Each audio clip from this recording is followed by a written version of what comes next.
Hello दोस्तों, तो आज का आपका ज्योग्राफी का प्रीक्योर शुरू करते हैं। पहला जो आपकी न्यूज़ है that is in context of काला पानी टेरिटरी। तो इंडिया और नेपाल में थोड़ा डिस्प्यूट है कि टेरिटरी किसके रीजन में आती है। ठीक है, तो अगर आप रीजन देखो, ये आपका उत्तराखंड है और ये आपका नेपाल वाला रीजन है। ठीक है, सो कहीं यहाँ पे अगर आप देखो काला पानी टेरिटरी आती है, राइट। तो आप देख रहे हो बिल्कुल बॉर्डर वाले रीजन्स पे। इस वजह से दिक्कत है कि ये ट्रीटी किसके पास, रादर सॉरी, ये रीजन जो है ये किसके पास लाई करता है। तो मैं आपको हिस्टोरिकल एस्पेक्ट से बताऊंगी कहाँ से दिक्कतें आई, वाई दिस इशू, है ना। और इसमें हम थोड़ा चाइना का एंगल भी देखेंगे। आई होप आपको विजिबिलिटी है कि यहाँ पे आपका चाइना की तरफ वाला रीजन भी है। ठीक है, तो अगर आप मैप में इसको और क्लैरिटी से देखो तो इंडिया अपने मैप में दिखा रहा है कि ये भाई हमारा रीजन है, और इसको नेपाल अपने मैप में दिखा रहा है। So both of the countries are saying कि भाई ये तो हमारा रीजन है। ठीक है, अब इशू क्या है कि मतलब अगर मैं डिस्ट्रिक्ट्स की बात करूं तो इंडिया बोलता है कि जो आपका काला पानी डिस्ट्रिक्ट है ये उत्तराखंड के पिथौरागढ़ डिस्ट्रिक्ट का पार्ट है। So again one fact. ठीक है, दूसरा नेपाल क्लेम कर रहा है कि ये तो धाराचूला डिस्ट्रिक्ट का पार्ट है। ठीक है, तो वैसे तो इतना फाफिश्ड क्वेश्चन नहीं आना चाहिए कौन सी डिस्ट्रिक्ट का पार्ट है, पर अगर खराब समय में आ गया तो आपको अब डिस्ट्रिक्ट्स भी पता है। ठीक है, तो दिक्कत कहाँ हुई, इनिशियली शुरू कहाँ से हुई? देखो, आपको पता है बहुत सी एंग्लो इंडियन वॉर्स पढ़ी आपने, Anglo Maratha war, Anglo African Wars, है ना। जब आपने देखा था कि ब्रिटिशर्स आसपास की सभी कंट्रीज से कोई ना कोई छोटी मोटी वॉर्स लड़ रहे थे सो दैट वो रीजन्स इनके पास आ जाए। Obviously there were other reasons as well, but फिलहाल के लिए आप इतना याद रख लो। तो एक इसमें से एक एंग्लो नेपालीज वॉर थी। ठीक है, तो एंग्लो नेपालीज वॉर के एंड में क्या हुआ, हमेशा ही वॉर के एंड में कोई ट्रीटी होती है, तो जो आपकी ट्रीटी हुई उसका नाम था ट्रीटी ऑफ सगौली। ठीक है, तो अगर ओरिजिन ट्रैक किया जाए इस पूरे के पूरे इशू का और उस पर सवाल आ जाए तो आप कौन सी वॉर बोलोगे? एंग्लो नेपालीज वॉर बोलोगे। और अगर आपसे ट्रीटी पूछी जाए आप बोलोगे ट्रीटी ऑफ सगौली। अच्छा, किस किस के बीच में हुई थी? याद रखना, इंडिया एंड नेपाल नहीं लिखोगे, ब्रिटिशर्स की बात हो रही है, राइट, उस समय की बात हो रही है, और specifically British East India company की बात हो रही है। तो अगर आपको ऑप्शन में इंडिया एंड नेपाल लिखा हुआ आ जाए, right, so you'll have to see कि ईस्ट इंडिया कंपनी की बात हो रही है। तो इंटेलिजेंटली क्वेश्चन आंसर करने की बात करना।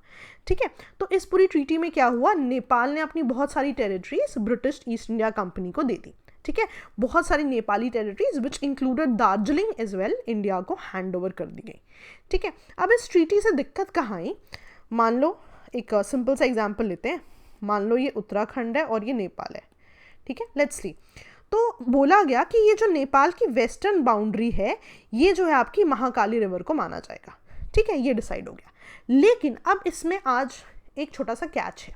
ठीक है, नेपाल बोलता है जहां ये महाकाली रिवर का ओरिजिन है, ठीक है, हम तो वहां से अपनी जितना भी जोन है मानेंगे कि वो सारी टेरिटरी ओरिजिन तक हमारी है, हम ओरिजिन को बाउंड्री मान रहे हैं। लेकिन इंडिया कह रहा है कि एक ऐसा पॉइंट है, भाई रिवर है, रिवर की ट्रिब्यूटरीज भी तो होंगी। अब ट्रिब्यूटरी से दिक्कत हो गई। ठीक है, कि जहां पे ट्रिब्यूटरीज मीट करेंगी, ठीक है, उसको हम पर्टिकुलर रीजन मानेंगे कि वहां से आपकी बाउंड्री शुरू हो रही है, दिस इज द रीजन। ठीक है, अब दिक्कत कहाँ आई कि जब ये पूरी ट्रीटी हुई ना उस समय कोई प्रॉपर मैप्स नहीं बने थे। ठीक है, एंड इवेंचुअली भी जो ब्रिटिशर्स ने आगे भी मैप्स बनाए वो मैप्स बहुत ही अप्रोप्रिएट नहीं थे। तो क्योंकि मैप्स अप्रोप्रिएट नहीं बने इसलिए कभी भी ये डिमार्केशन हो ही नहीं पाया कि काली रिवर के कौन से जोन से, राइट। सो अब क्या हो गया, अब नेपाल कह रहा है भाई हम तो ओरिजिन से बात करेंगे, और इंडिया कह रहा है नहीं, जहां पे सारी ट्रिब्यूटरीज मीट कर रही हैं उस वाले पॉइंट की बात करेंगे। सो दोनों ही अपने अपने पॉइंट पर अड़े हुए हैं और दोनों ही अपने अपने रीजन्स में इसको दिखाते हैं। ठीक है, किसके एंड पे है नहीं है, that is a different question all together. ठीक है, आपको बस प्री के पर्सपेक्टिव से यहाँ पे पता होना चाहिए कि कौन से रीजन्स की बात हो रही है, कौन से रिवर की बात हो रही है, राइट, कौन सी ट्रीटीज की बात हो रही है, what is going to happen, what could be the thing, वो हम मेंस के क्वेश्चन में विल डिस्कस कभी। ठीक है, तो दिस इज वेरी इंपॉर्टेंट। और ध्यान देना इसके ओरिजिन से लीपू लेक पास एसोसिएटेड है। फिलहाल तो आप पास का नाम याद रख लो, लीपू लेक पास, मैं आगे इसको भी डिस्कस करूंगी। ठीक है जी, तो सारे इंपॉर्टेंट पॉइंट्स आपको पता लग गए। नाउ क्योंकि महाकाली रिवर की बात हो रही है तो उसका बैकग्राउंड भी आपको पता होना चाहिए। ऑब्वियसली उत्तराखंड और नेपाल की बात हो रही है तो उत्तराखंड में आपको पता होना चाहिए कि इस रिवर को शारदा रिवर या कालीगंगा रिवर भी कहते हैं उत्तराखंड में। ठीक है, एंड इससे एसोसिएटेड कुछ प्रोजेक्ट्स भी हैं जो मैंने आपको दिए हैं, ये भी आप याद रखने की कोशिश करेंगे। ठीक है, अब पासेस की बात हुई तो नेपाल कह रहा है कि ये जो रिवर है इसका ओरिजिन है नियर लीपू लेक पास, तो वो वहीं से अपनी टेरिटरी क्लेम कर रहा है, बट इंडिया जो है उसमें लीपू लेक पास से ओरिजिन से इसको नहीं मानता है। ठीक है, तो what I am trying to tell you here is passes हमें याद करने में बहुत दिक्कत आती है। So now you have one pass which is associated with one particular issue. तो अब आप कभी भी नहीं भूलोगे कि लीपू लेक पास कौन सी टेरिटरी से एसोसिएटेड था, काला पानी। काला पानी उत्तराखंड और नेपाल के बीच की बात कर रहे हैं, तो आपको अल्टीमेटली ऑटोमेटिकली अगर आपको एग्जाम में आ गया तो आप टिक कर दोगे अच्छा जो भी उत्तराखंड वाला ऑप्शन है राइट, वहां पे लीपू लेक डेफिनेटली आएगा। ठीक है जी, सिंपल था। चलो आई होप अब आप लीपू लेक पास नहीं भूलोगे। Okay, now one very important thing जो यूजुअली हम भूल जाते हैं, मेंस में हमारा पैरामिलिट्री फोर्सेस ऑप्शन में रहता है राइट, सॉरी आपके सिलेबस में है, तो ध्यान देना जितनी भी बॉर्डर्स हैं ठीक है, इनसे एसोसिएटेड एक एक पैरामिलिट्री फोर्स डेफिनेटली है। हाँ, ये हो सकता है कि ड्यू टू सर्टन रीजन्स बाकी फोर्सेस भी बुलाई जाएं, बट अगर आप बेसिक एसोसिएशन बोलोगे इन सब की है। अगर आप इसको याद करने की कोशिश करो, या रादर कैसे याद करेंगे, तो Pakistan Bangladesh, you can always remember कि इनिशियली दोनों पाकिस्तान का पार्ट थे, तो ये बीएसएफ के अंडर है, B for Bangladesh, B for BSF, तो these two will be same. Accordingly Nepal China भी अकॉर्डिंगली अगर आप इंडो म्यांमार की बात करो राइट, म्यांमार कहीं ना कहीं आसाम की तरफ आता है, इसलिए आसाम राइफल्स की बात हो रही है। सिमिलरली जहां चाइना की बात होगी तो तिब्बत वाला रीजन है, तो Indo Tibetan border police, and obviously Nepal और भूटान बच गए, तो आप याद रख लोगे सीमा सशस्त्र बल SSB राइट। तो याद रहेगा आपको पाकिस्तान बांग्लादेश ऑलमोस्ट पहले सेम हुआ करते थे, B for Bangladesh, B for border security. Myanmar से आप याद रखोगे आसाम की तरफ है तो Assam rifles. Indo China, China से आप तिब्बत याद रखोगे तो Indo Tibetan border police, and जो बच गए वहां पे सशस्त्र सीमा बल। ठीक है, तो कुछ ऐसा भी अगर आपको क्वेश्चन आ जाए you should be able to answer. ठीक है जी, चलिए इसमें एक चाइना का भी एंगल है, अगर आप ध्यान दो तो यहाँ पे एक बुरांग पोस्ट है चाइना की। ठीक है, तो बिकॉज यहाँ बुरांग पोस्ट है चाइना की, इसलिए भी यहाँ पे जो है इंडिया कोशिश कर रहा है कि इनकी फोर्सेस रहें, सो दैट चाइना से आगे कोई भी इशू इनको ना आए। वैसे तो ना कहा जाता है, there are no full proof documents for it, कि जब 62 वॉर हुई थी चाइना के साथ, तो नेपाली जो किंग है उन्होंने इंडिया को अग्री किया था कि आप यहाँ पे अपनी फोर्सेस लाइए राइट, सो दैट चाइना से इंट्रूजन में हेल्प हो। बट वही हुआ कि क्योंकि फॉर्मलाइज नहीं हुई चीज़ें कभी, तो we don't have any associations with it, या कोई प्रूफ नहीं है या कोई रिटन डॉक्यूमेंट्स नहीं है। तो अगर उस समय एंग्लो ट्रीटीज के समय इसके मैप्स प्रॉपर बन गए होते तो this wouldn't have been the issue, but क्योंकि तब भी मैप्स नहीं बने, 62 वॉर में भी ऑल्दो इंडिया ने वहाँ पे स्टेशन किए अपने ट्रूप्स, नेपाली किंग ने भी इसको अग्री किया, but obviously because there were no written documents about it, है ना, फॉर्मलाइजेशन नहीं थी, तो ये डिस्प्यूट आज भी है। तो अगर बुरांग पोस्ट से भी एसोसिएटेड कुछ क्वेश्चन आता है, और मुश्किल है वैसे तो आना, बट चलिए अगर आ गया तो you should be able to answer. ठीक है जी, अब आपको सारा कुछ याद रहेगा। ओके, अगला आते हैं ना, मिजोरम ने रिसेंटली इंडस्ट्री स्टेटस ग्रांट किया है स्पोर्ट्स को। ठीक है, अच्छा मान लो मुझसे पूछ ले कि क्यों किया है, कोई भी चीज़ को आप इंडस्ट्री का स्टेटस क्यों दोगे, ताकि ऑब्वियसली आपके पास इन्वेस्टमेंट्स आए, और उन इन्वेस्टमेंट्स को इवेंचुअली आप अपनी कंट्री या स्टेट के लिए, उनकी बेनिफिट के लिए, डेवलपमेंट के लिए यूज़ करो। So that is what has happened कि मिजोरम में क्या है कि वैसे तो जैसे फुटबॉल है बहुत ही ज़्यादा फेमस है वहाँ पे, या कुछ छोटे छोटे और स्पोर्ट्स हैं वो बहुत ज़्यादा फेमस है, लेकिन वहाँ पे प्रोफेशनलाइज्ड नहीं है स्पोर्ट्स। ठीक है, बहुत ज़्यादा ग्रांट्स नहीं हैं, बहुत ज़्यादा फेवर्स नहीं है जो उनको किए जाएं या मदद की जाए कि वहाँ पे ये जो स्पोर्ट्स हैं ये उभर के आए। तो कहीं ना कहीं इस न्यू स्टेटस से बेसिकली सरकार चाह रही है कि वो जो स्पोर्टिंग की चीज़ें हैं, स्पोर्ट्स हैं, उनको कमर्शलाइज किया जाए, जिससे कि प्राइवेट कंपनीज अट्रैक्ट हो, इन्वेस्टमेंट्स अट्रैक्ट हो, और फिर वो उन पैसों को अपनी डेवलपमेंट के लिए लगाएं। ठीक है, अब इसमें क्या क्वेश्चन आ सकता है कि बहुत सिंपल सा क्वेश्चन आते हैं कि रिसेंटली एक्स स्टेट ने ग्रांट किया है इंडस्ट्री स्टेटस टू स्पोर्ट्स, कौन सी स्टेट है जी बताओ राइट। सिमिलरली जैसे हम वो लिविंग रूट्स वाली चीज़ पढ़ते हैं कि लिविंग रूट्स कौन सी स्टेट से एसोसिएटेड है, तो कितना वो लगता है कि मतलब इस पे तो क्या ही क्वेश्चन आएगा, बट उस पर पिछले साल क्वेश्चन आया हुआ है कि लिविंग रूट्स जो है वो न्यूज़ में रहती हैं, कौन सी स्टेट से एसोसिएटेड है right. So again that also becomes very important कि ऐसे वन लाइनर्स भी आपको आते हैं। ठीक है, चलिए कटकारी ट्राइब जो है ये भी न्यूज़ में रही है, आपको पता है कि 75 पीवीटीजीज है। पीवीटीजीज बहुत बार मैंने 2 मिनट सीरीज में बताया है, पिछली बार सवाल भी आया है, so you can go back and check it out there कि Katkari one of the 75 PVTGs में आती है। अगर आपसे पूछा जाए कौन कौन से रीजन से एसोसिएटेड है, तो कुछ पार्ट्स ऑफ महाराष्ट्र एंड कुछ पार्ट्स ऑफ गुजरात। ठीक है, तो पहला फैक्चुअल डेटा क्या है, that it is one of the PVTGs. You will go back and read what is a PVTG. Secondly, इनके रीजन्स इंपॉर्टेंट है, तो आप रीजन्स भी याद रख लोगे। तीसरा जो फैक्ट इनके लिए इंपॉर्टेंट है कि ब्रिटिशर्स ने इन्हें क्रिमिनल ट्राइब्स एक्ट से एसोसिएट किया हुआ था। ठीक है, तो ये जो criminal this I have already told you, PVTGs already covered है। तो क्रिमिनल ट्राइब्स एक्ट क्यों इंपॉर्टेंट है, क्योंकि कई बार आप न्यूज में टर्म पढ़ते हो डी नोटिफाइड ट्राइब्स। ये डी नोटिफाइड ट्राइब्स कौन सी होती हैं, ये वो ट्राइब्स हैं जिनकी अभी हम बात कर रहे हैं, जिन्हें ब्रिटिशर्स ने क्रिमिनल ट्राइब्स बोला हुआ था। ठीक है, और इन ट्राइब्स को यदि आप मान लीजिए कि एसोसिएट किया जाए तो नॉन बेलेबल ऑफेंसेस से एसोसिएट किया जाता था कि आपको बेल मिलेगी ही नहीं।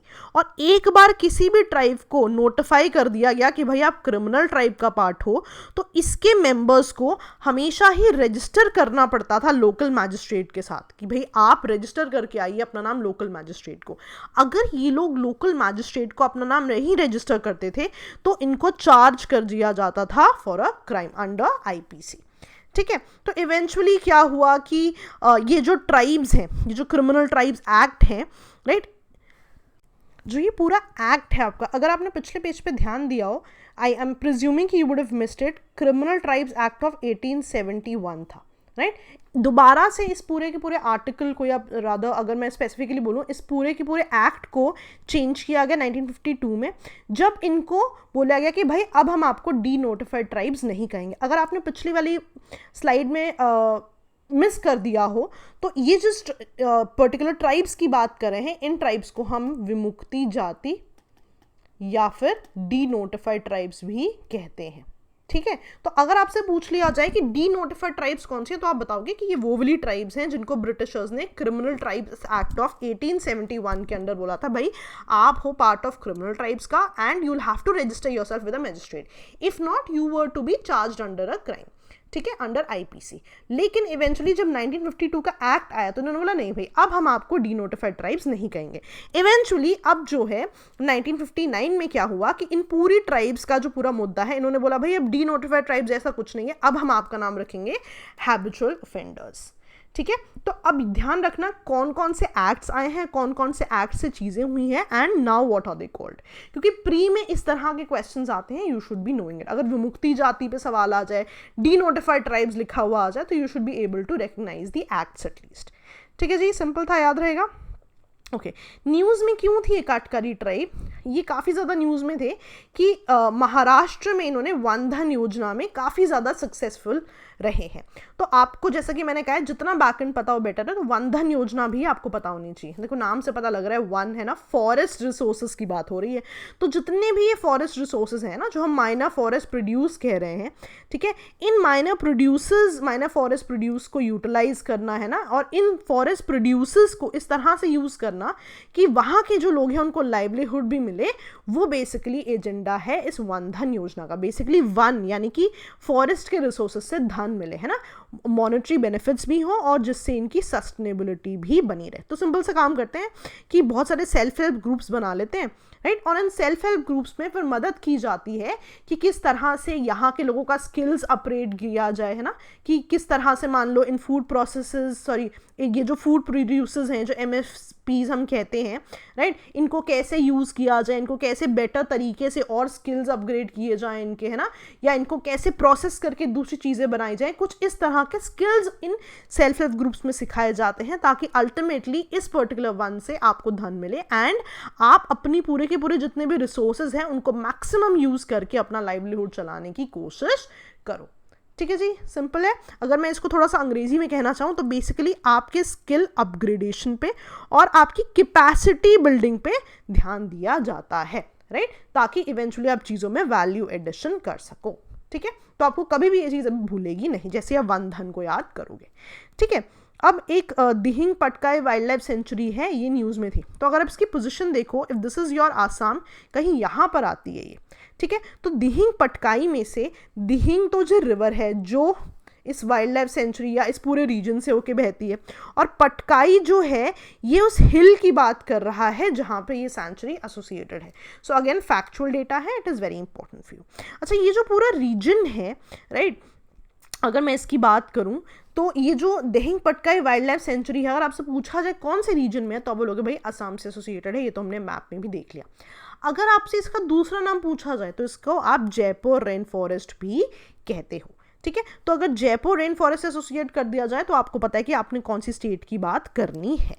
ठीक है, ये भी आपको याद रहेगा. अगेन अगर इस पूरे के पूरे फॉरेस्ट की आप बात करो तो इस फॉरेस्ट को इवेंचुअली, इस फॉरेस्ट के कुछ पार्ट को वाइल्ड लाइफ सेंचुरी बना दिया गया था जिसकी हम बात करें, और कुछ पार्ट जो है एलिफेंट रिजर्व बना दिया गया था. तो अगर आपसे पूछ लिया जाए कि ये कौन से एलिफेंट रिजर्व का पार्ट है तो आप बोलोगे भाई ये डिब्रू देओमाली एलिफेंट रिजर्व का पार्ट है या उससे एसोसिएटेड है. ठीक है, अगेन फैक्चुअल डेटा आपको पता होना चाहिए. ठीक है ना, दो इंपॉर्टेंट चीज़ें, ये जो फॉरेस्ट की बात कर रहा है, जो पूरे रीजन की बात कर रहा है, इस पूरे रीजन को अमेजोन ऑफ द ईस्ट भी कहते हैं क्योंकि ये बहुत ही ज़्यादा थिक फॉरेस्ट है. Now I hope you know about the Amazon forest. ठीक है, दूसरी चीज़, यहाँ ये ओनली वाइल्ड लाइफ सेंचुरी है इंडिया की जहाँ पे 7 different species of wild cats है ना, tiger, leopard, ultimately 7 different species मिलती हैं यहाँ पे. इकलौता वाइल्ड लाइफ सेंचुरी है. तो ये दोनों ही पॉइंट्स आपके इंपॉर्टेंट हो जाते हैं. हम डायरेक्ट क्वेश्चन आ सकते हैं कि which of the following has such characteristics and you'll have to identify it.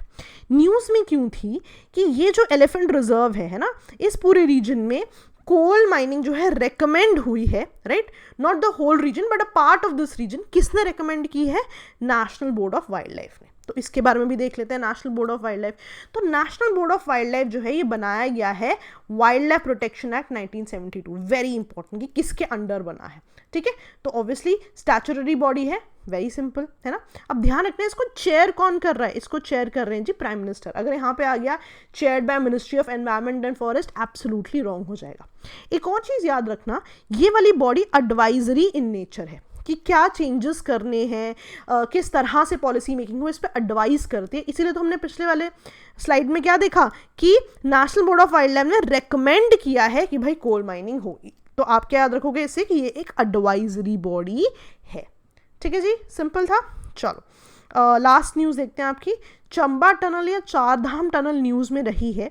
ठीक है, तो ये जो है NH94 से एसोसिएटेड है. ठीक है, इन दी स्टेट ऑफ उत्तराखंड. ठीक है, ये जो है, जो ये टनल बनी है, ये एक चार धाम परियोजना के अंदर बनी है ना. ये चार धाम कौन से हैं? उत्तराखंड के जो चार धाम हैं, राइट, 4 रिलीजियस प्लेसेस, उनको बेसिकली कनेक्ट करने के लिए चार धाम परियोजना है जिसके अंडर ये पर्टिकुलर टनल बनी है. तो एक तो आपको जो नेशनल हाईवे मैंने नाम बताया 94, वो याद होना चाहिए. दूसरा कि आपको पता होना चाहिए कौन सी स्कीम का पार्ट है भाई, चार धाम परियोजना. तीसरा कि उत्तराखंड की कौन से 4 जगह, केदारनाथ, बद्रीनाथ, यमुनोत्री एंड गंगोत्री. ठीक है, अगर आपसे मिनिस्ट्री पूछ ली जाए तो नेशनल हाईवे बताया मैंने आपको, इसका मतलब कौन सी मिनिस्ट्री होगी? Road transport and highways. अच्छा, यहाँ पे अब आपको एक ना डाउट आना चाहिए था, अच्छा चार धाम तो रामेश्वरम पूरी नहीं होते, तो याद रखना उत्तराखंड के जो ये 4 रीजन्स बताए हैं इन्हें छोटा चार धाम कहते हैं. ठीक है, और जो हम इन जनरल इंडिया वाले 4 धाम मानते हैं वो है बद्रीनाथ, द्वारका, पुरी एंड रामेश्वरम. तो this could be a potential culture से एसोसिएटेड क्वेश्चन भी, that also you are suppose to know. ठीक है जी, याद रहेगा. तो हाँ जी, दैट्स ऑल फॉर टुडे. तो I am going to tell you about the programmes now. Those of you who have already taken the programs या those of you who would not like to be associated with it, आप चाहे तो video बंद कर सकते हैं. तो 2020 aspirants, मैंने बहुत बार कहा है, आंसर राइटिंग प्रोग्राम है, क्रैश कोर्सेज हैं, and best part is individual crash courses हैं. So if you weak into some particular part of it, you can always avail these. 2021 you know in detail कि कौन कौन से courses हैं. सारे courses में इवैल्यूएशन है, आप लीजिए and you will see, you will definitely be benefited from it. ठीक है, but again it's your call कि आप कोई कोर्स लेना चाहें या नहीं. ठीक है, तो sleepyclasses.com पे जाइए, you will be able to register वहाँ से. जैसे मैं हमेशा कहती हूँ, अगर आपको हमसे डेमो लेक्चर्स मांगने हैं तो डेमो लेक्चर्स की पॉसिबिलिटी नहीं है. आप हमारी कोई भी प्लेलिस्ट देख लीजिए, entire channel is a demo for you. Also PDFs हमारे sleepyclasses.com और हमारे टेलीग्राम चैनल पे है, वहाँ से आप डाउनलोड कर सकते हैं. ठीक है जी, चलिए, that was all for today. Okay दोस्तों, बाय बाय.